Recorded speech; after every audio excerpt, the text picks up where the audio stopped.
Merci beaucoup. Merci une fois de plus à la presse, aux médias, d'être présents nombreux à ce rendez-vous. Je voudrais vous remercier chaleureusement pour les efforts que vous faites. Bien entendu, chacun suivant la ligne éditoriale de son organe de presse pour répercuter nos positions sur les problèmes de la vie nationale, pas seulement de la vie politique d'ailleurs, mais également de la vie sociale et économique. Je voudrais d'autant plus vous remercier que vous serez beaucoup plus régulièrement sollicité que par le passé, puisque nous entrons dans une période qui va être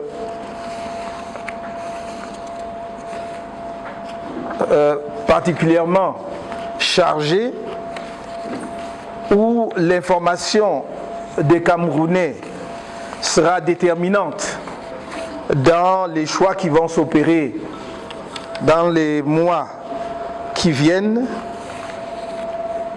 Choix d'autant plus important que nous pensons qu'ils pèseront de façon significative sur le devenir de notre pays. Je voudrais remercier les membres du directoire, ceux des membres du directoire qui font toujours l'effort d'être présents en pareilles circonstances, et adresser également mes remerciements aux militants, mais également aux sympathisants et aux personnalités de tous ordres présents dans cette salle.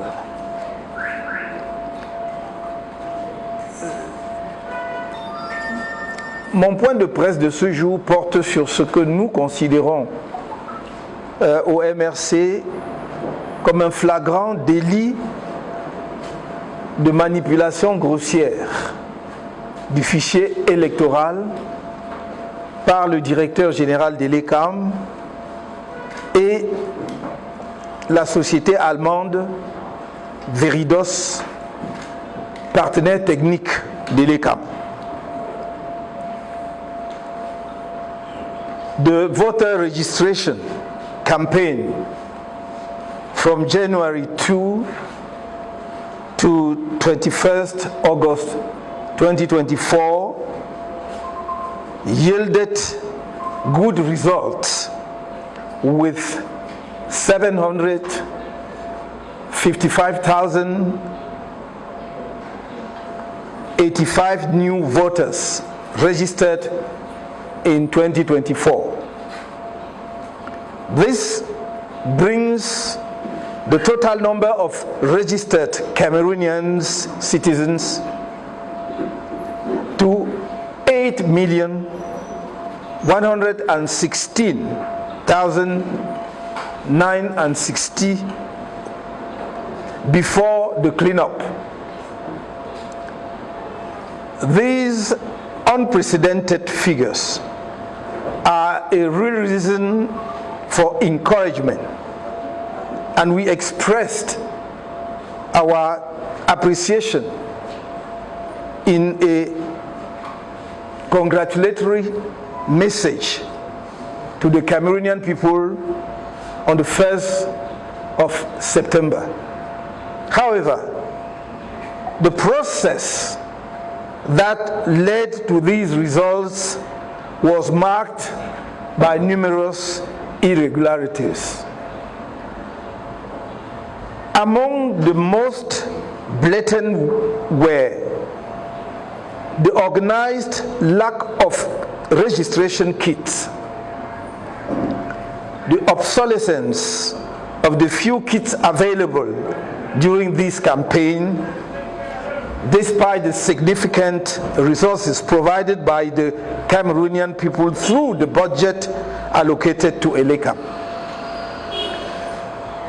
The clear violation of legal provisions governing the conditions for registration on the electoral list in Cameroon and abroad, and the failure to comply with legal deadlines for the start and conduct of the diaspora registration campaign. On this last point, many witnesses, press releases announcing the opening and closing of the registration campaign in embassies and consulates on the same day, sometimes within just a few hours. Additionally, there were numerous administrative obstructions from the territorial administration, consular authorities, and the Director General of ELECAM himself, all aimed at preventing the registration of the maximum number of voters on the electoral register, both in Cameroon and in the diaspora. Au-delà de toutes ces actions délibérées, qui constituent des cas de fraude préélectorale, l'objet principal de la présente déclaration est le flagrant délit de manipulation du fichier électoral orchestré par ELECAM et ses partenaires techniques allemands. Pour la campagne d'inscription de 2024, ces manipulations flagrantes du fichier électoral se révèlent à l'analyse des chiffres publiés par ELECAM dans la diaspora. Elles confirment le sentiment largement partagé que les responsables d'ELECAM, agissant pour le compte du RDPC, ont une peur, panique de la progression substantielle du nombre d'électeurs, synonyme pour eux de défaite imparable. Mais décidément, il n'y a pas de crime parfait. En effet, le croisement des données officielles de l'ELECAM de 2024 avec le nombre des inscrits de la diaspora tiré du fichier électoral qui avait servi à l'organisation du scrutin présidentiel du 7 octobre 2018 met à nu les pratiques frauduleuses de l'organe électoral. ELECAM, agissant en coaction avec ses partenaires techniques allemands, recourt à une stratégie qui vise à maintenir le plus bas possible le nombre des inscrits sur les listes électorales. J'ai montré cela sur une période de 10 ans, chiffre à l'appui, jamais contesté, dans mon message de fin d'année 2022. Le comportement d'ELECAM et de ses partenaires techniques confirme simplement ces pratiques établies depuis l'adoption du nouveau code électoral en 2012 et de la refonte du fichier électoral qui s'en est suivi. Il s'agit là de pratiques criminelles qui tuent les balbutiements démocratiques camerounais. La justice ne peut plus les laisser impunis au risque d'être, au même titre que le RDPC et ELECAM, responsables de toutes les conséquences fâcheuses que celles-ci pourraient avoir sur la préservation de la paix au lendemain du scrutin présidentiel à venir. Selon le fichier électoral consolidé, et là je m'en vais vous donner les éléments chiffrés qui permettent de parler de cette manipulation. Et donc selon le fichier électoral consolidé, avec lequel le scrutin présidentiel du 7 octobre 2018 a été organisé, ELECAM déclarait avoir 19 301 électeurs inscrits dans la diaspora. Seulement en janvier 2024, soit 5 campagnes d'inscription successives sur les listes électorales plus tard, ELECAM a annoncé le chiffre de 18 937 électeurs inscrits dans la diaspora, comme il ressort de son communiqué numéro 0001-CRP-ELECAM-DGE du 10 janvier 2024 relatif aux statistiques d'inscription des électeurs au terme de la révision des listes électorales de l'année 2023, signé du directeur général de l'ELECAM lui-même. Autrement dit, selon le directeur général de l'ELECAM, le nombre d'inscrits dans la diaspora, au lieu de croître, a plutôt diminué de 364 électeurs après 5 ans. On aurait pu imaginer qu'il y a eu une cascade de décès au sein de la diaspora camerounaise ou un retour massif de nos compatriotes au pays au cours de la période considérée. Mais aucune donnée statistique ne va dans ce sens.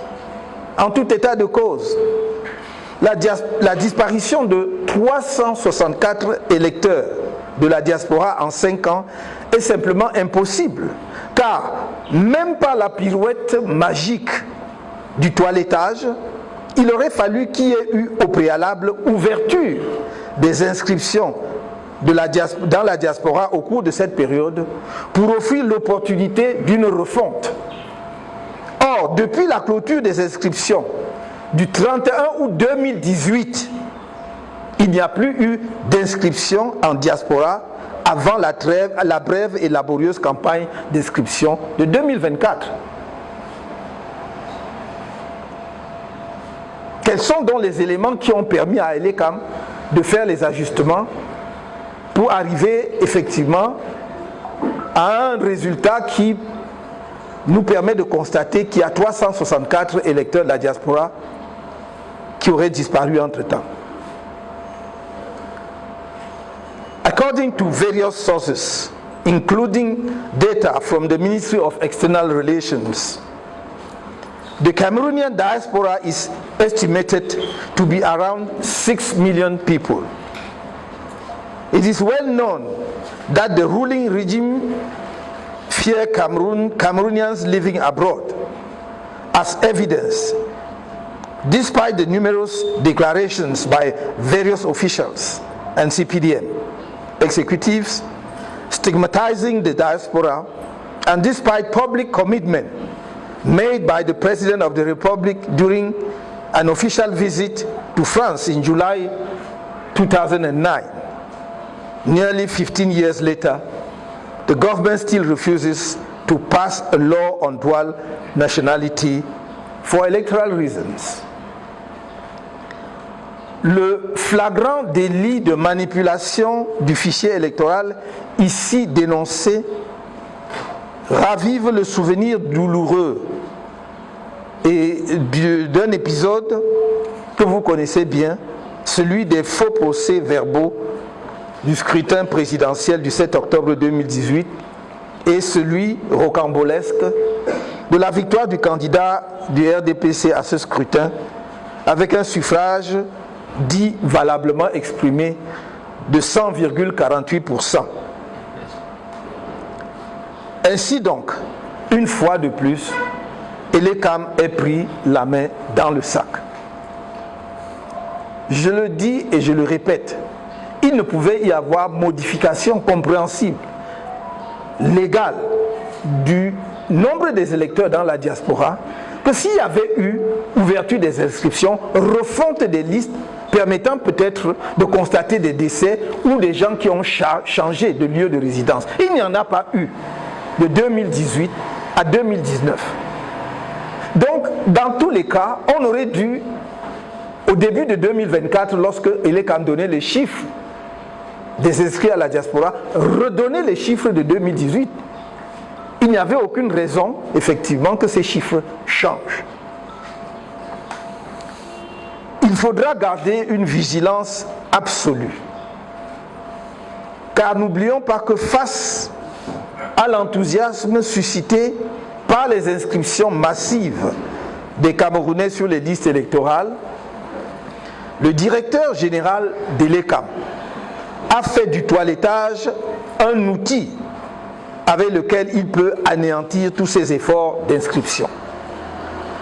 Il déclarait à cet effet, à la fin du premier trimestre de cette année, qu'on peut, je cite, avoir par exemple 200 000 inscrits et qu'après le toilettage, il n'en reste plus que 50 000. Fin de citation. Voyez l'ampleur de l'écart qu'il se permettait de suggérer alors. 200 000 inscrits, après toilettage, il n'en reste que 50 000. Il aurait pu dire, après toilettage, il n'en reste que 150 000, parce que le toilettage, après, ça veut dire que la base est sûre. On voit simplement des décès, les doublons, etc. Mais ça ne peut pas être, le toilettage ne peut pas enlever les 3/4 des inscrits. Rien n'est anodin.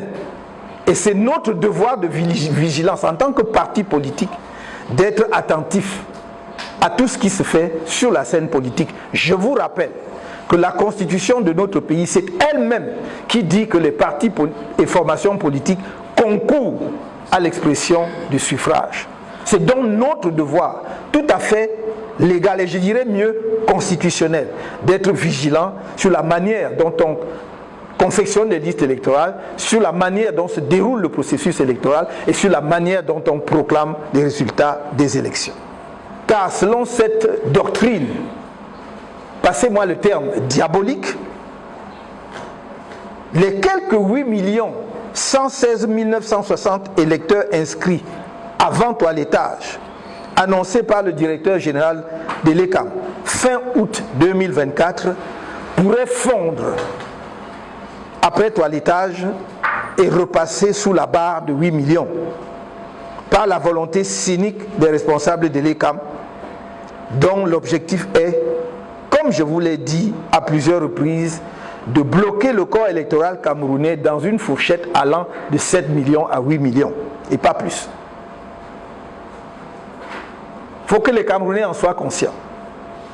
Vous avez vu tout ce qui a été déployé pour les empêcher de s'inscrire. C'est le seul pays au monde où un tel phénomène a pu se produire. Partout ailleurs, on se réjouit de l'intérêt des populations à s'inscrire sur les listes électorales si l'on veut effectivement qu'il y ait un jeu démocratique. Chez nous, on a multiplié les obstacles. Cela devrait interpeller tout le monde. Je dis donc vigilance, vigilance, vigilance. Les manipulations grossières et condamnables du fichier électoral expliquent pourquoi le directeur général de l'ECAM refuse obstinément de rendre publique la liste électorale nationale des électeurs inscrits comme le lui prescrit l'article 80 du Code électoral. Suivant l'article 80, il a l'obligation, à la fin de chaque année, c'est-à-dire au mois de décembre, de publier la liste de tous les électeurs inscrits.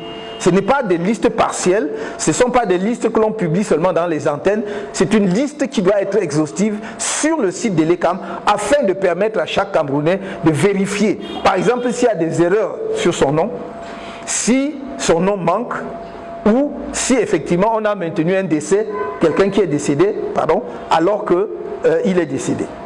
C'est ça qui contribue à faire un bon toilettage, effectivement, de la liste électorale. Mais le directeur général de l'ECAM, comme s'il en faisait une affaire personnelle, refuse obstinément de respecter la loi. Nous avons dit ici à plusieurs reprises, et j'ai entendu un ministre dire qu'ils sont là pour qu'on respecte la loi. Nous le voudrions. Nous souhaitons justement que le gouvernement respecte la loi, que le gouvernement appelle les uns et les autres à respecter les lois, que l'Assemblée nationale se permet de voter au nom de tous les Camerounais. Et là, nous avons un cas patent. Nous avons demandé depuis 10 ans la révision du code électoral à cause justement des défectuosités, des insuffisances. On ne l'a jamais accordé. Mais même ce qui existe dans le code électoral n'est pas respecté. Il faudrait que les Camerounais en soient conscients, que nous en prenions acte. Il ne s'agit pas de je ne sais quelle agitation, mais il s'agit des faits vérifiables. Chacun de vous, j'ai donné l'article, peut lire l'article 80 du code électoral. Ces manipulations grossières et condamnables du fichier électoral enlèvent à Elekam, et notamment à ses principaux dirigeants, toute crédibilité et par conséquent l'autorité morale pour conduire sans soupçon le scrutin présidentiel à venir. C'est l'occasion pour moi d'interroger publiquement le rôle historique joué par la société allemande. Parce qu'il y a eu deux. La première, c'est Giesecke et De Vries. Pardonnez ma prononciation, même si j'ai fait des études d'allemand dans une précédente vie, cela remonte à très longtemps.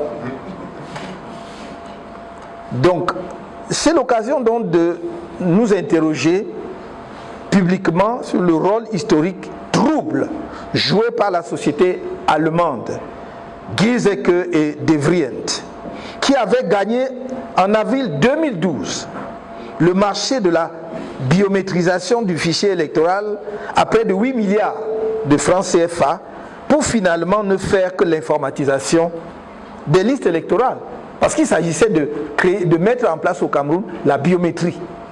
La biométrie, ce n'est pas simplement de faire l'informatisation, c'est-à-dire on prend des jeunes pour saisir sur une liste et avoir une base de données. Non, la biométrisation, ça va jusqu'au vote. Et que vous votez, vous mettez votre empreinte. C'est cette machine-là qui vous identifie parce que l'empreinte, au moins à 99%, on dit que les empreintes ne peuvent pas se ressembler.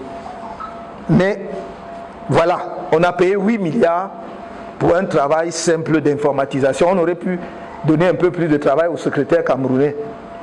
Elles auraient effectivement fait le même travail. Je rappelle que ce marché avait été passé dans des conditions suspectes qui avaient attiré l'attention de certains parlementaires allemands. Et je vous renvoie sur le site. Vous pouvez taper 2012, biométrie au Cameroun, société allemande, vous allez trouver. Vous allez avoir tout le dossier et les mois que ça avait suscité, même en Allemagne. Parce qu'à l'époque, on avait même soupçonné un secrétaire d'État allemand d'être également impliqué et d'avoir fait jouer en fait son influence.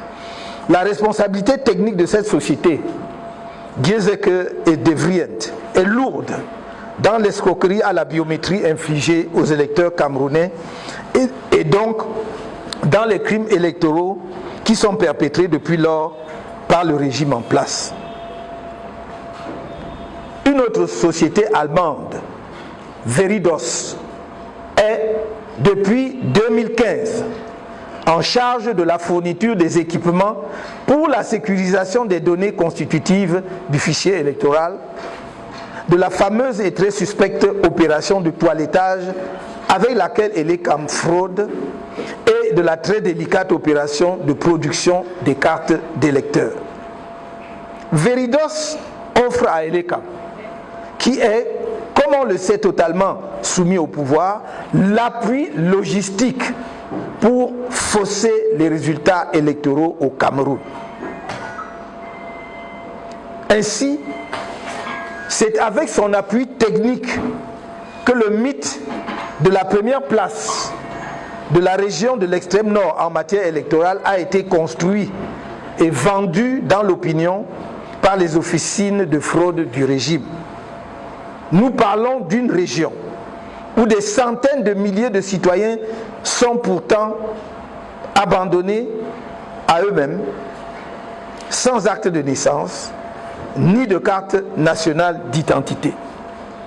Par quelle magie une région où effectivement les populations sont dans un tel état, où nous connaissons également l'état de paupérisation, par quelle magie peut-elle être le premier vivier électoral au Cameroun? En effet, avec l'assistance technique de cette société allemande, le pouvoir a fait croire pendant longtemps à l'idée fausse qu'il n'y avait plus d'inscrits sur les listes électorales dans l'extrême nord que dans le littoral, qui comprend la métropole Douala, ou au centre, qui abrite la capitale Yaoundé. Comment est-ce possible? Tout toutes les statistiques, les chiffres officiels, que ce soit ceux de l'Institut national de la statistique ou d'autres sources, indiquent que Douala doit être à plus de 4 millions d'habitants. Yaoundé doit être autour du même chiffre, entre 4 et 5 millions d'habitants. Comment donc la région de l'extrême nord, toute seule, peut-elle avoir la majorité des électeurs, en tout cas le plus grand nombre d'électeurs au Cameroun dans ces conditions? Admettons quand même qu'il y a plus de personnes détentrices de leur acte de naissance dans le littoral et dans le centre qu'à l'extrême nord. Admettons quand même qu'il y a plus de citoyens camerounais scolarisés dans le centre et le littoral que dans l'extrême nord, et qui peuvent donc faire les démarches nécessaires même pour leur inscription. Il faut donc que nous fassions tomber ce mythe. Il faut donc que nous tuions ce mythe pour que les élections au Cameroun reflètent enfin le corps électoral qui existe sur notre territoire. Je pense que si l'on veut que la démocratie vive au Cameroun, il faut commencer par là. Je ne vais pas ici faire des développements sur le recensement au Cameroun. Ce sera un jour l'occasion, peut-être d'un autre point de presse. Un audit du fichier électoral s'impose, en tout cas, si nous voulons organiser des élections présidentielles transparentes et apaisées en 2025. J'ai dit audit du fichier électoral. Je n'ai pas dit recensement, parce qu'on me dira il n'y a pas le temps. On me dira ça coûte de l'argent. L'audit du fichier électoral est très simple, très rapide à faire, et ça peut se faire en une semaine comme en un mois maximum. Nous sommes encore en 2024. Les élections n'auront lieu qu'en 2025. Nous avons le temps de le faire. Et d'ailleurs, dans cet audit doit être intégrée l'obligation, la prescription légale au directeur général de l'ECAM de publier la liste de tous les électeurs inscrits au Cameroun. Les deux sociétés allemandes impliquées dans les crimes électoraux et les crimes contre la démocratie ne sont assurément pas les meilleures ambassadrices de la démocratie allemande au Cameroun. Pour le peuple camerounais, en lutte pour se libérer par les urnes et dans la paix, de l'une des dictatures les plus féroces que notre continent abrite encore, ces deux sociétés allemandes, Gierseke et De Vries d'une part et Veridos d'autre part, sont pleinement comptables du martyre du peuple camerounais et devront en répondre. Le gouvernement allemand ne peut plus rester indifférent face aux activités criminelles de ces deux sociétés au Cameroun sans en porter une part de responsabilité.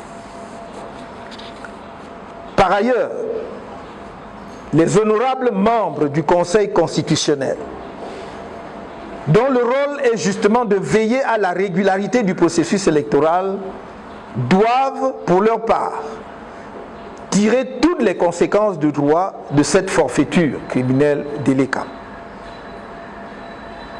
Pour sa part, le président de la République en fonction, qui nomme les responsables de l'ECAM, doit, dans un effort non partisan,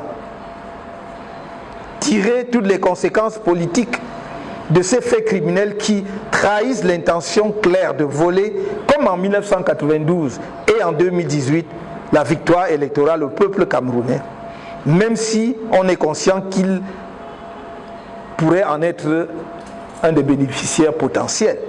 Il doit faire cet effort-là, parce qu'il a la casquette d'un chef de parti, de candidat de parti, mais il a également une casquette ô combien plus importante et plus lourde, celle du président de la République, chef de l'État du Cameroun, qui doit effectivement veiller au respect des lois et qui est le garant de la constitution de notre pays. Qu'il assume avec hauteur la fonction qu'il occupe depuis 42 ans et dont il a voulu prolonger par la fraude la durée en 2018, en évitant au pays une implosion générale.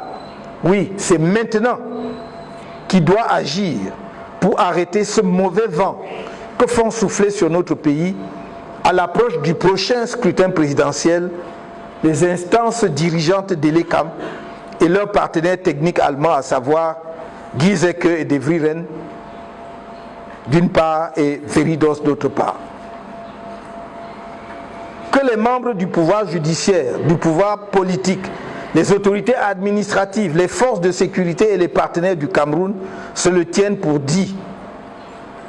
Les Camerounais écrasés par une gestion insouciante et irresponsable de plus de 4 décennies sont désespérés du régime et en colère contre lui. Ils ne le laisseront plus jamais. Ils ne laisseront plus jamais la fraude électorale leur être imposée par leurs dirigeants. Les partenaires du Cameroun, notamment les autorités allemandes, doivent se sentir interpellés dès à présent par cette déclaration que nous faisons au nom du peuple camerounais, que l'on fait tout pour pousser à bout. C'est vraiment l'impression et le sentiment que l'on a aujourd'hui. Parce que si l'on prive un peuple d'inscription sur les listes électorales, si l'on force les élections avant même le jour des élections, c'est que l'on veut pousser à bout un peuple. Ceux qui se livrent à ce jeu seuls savent ce qu'ils visent et quels sont leurs objectifs. Mais nous avons toujours prôné, nous, le changement au Cameroun dans la paix et par les urnes. Le changement par les urnes et dans la paix. Conjuguez ça à tous les temps. Tournez la phrase dans tous les sens. Vous aurez les mêmes résultats. Changement dans la paix et par les urnes. Changement par les urnes et dans la paix. C'est ce que nous préconisons. Et cela ne peut se faire qu'avec le respect des règles électorales. Les partenaires du Cameroun, je viens de le dire, ne doivent pas contribuer à cette manœuvre qui vise à pousser le peuple camerounais à bout.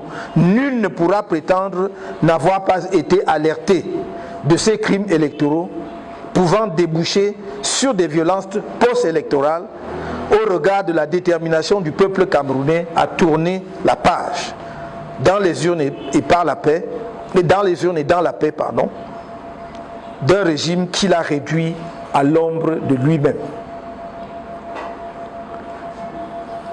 Je m'en voudrais de terminer cette déclaration sans féliciter une nouvelle fois les dynamiques et courageuses équipes du MRC, mais aussi les militants d'autres partis politiques, les organisations de la société civile, les autorités religieuses, les médias et les personnalités diverses qui ont bravé les nombreux obstacles dressés sur le chemin pour mobiliser les Camerounais d'ici et de l'étranger afin d'obtenir les résultats extraordinaires que nous avons atteints cette année en matière d'inscription sur les listes électorales. Il me plaît également de saluer le dévouement des personnels de terrain de l'ECAM, eux qui, déployés souvent sans le soutien logistique adéquat, malgré les budgets importants de l'ECAM, ont contribué activement à l'atteinte des résultats qui sont aujourd'hui célébrés grâce à leur sens républicain et démocratique. J'adresse une fois de plus mes chaleureuses félicitations aux Camerounais de toutes les régions de notre pays et de toutes les conditions sociales qui se sont levés en masse pour se donner les moyens de participer au choix des dirigeants de leur pays en devenant des électeurs. Ces félicitations vont en particulier aux jeunes, dont la mobilisation sans précédent est un vrai motif de fierté pour leur prise de conscience de la responsabilité historique qui sera la leur lors du scrutin à venir. Leur sursaut citoyen est une source d'espoir pour l'avenir politique de notre pays. J'invite tous les acteurs dévoués à l'avènement d'une vraie société démocratique au Cameroun à mettre à profit la période de suspension des inscriptions qui va de septembre à décembre 2024 pour peaufiner les stratégies devant permettre à notre pays d'atteindre au moins le cap de 10 millions d'inscrits lors de la prochaine campagne qui s'ouvrira le 2 janvier 2025.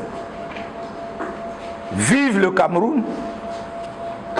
Je vous remercie.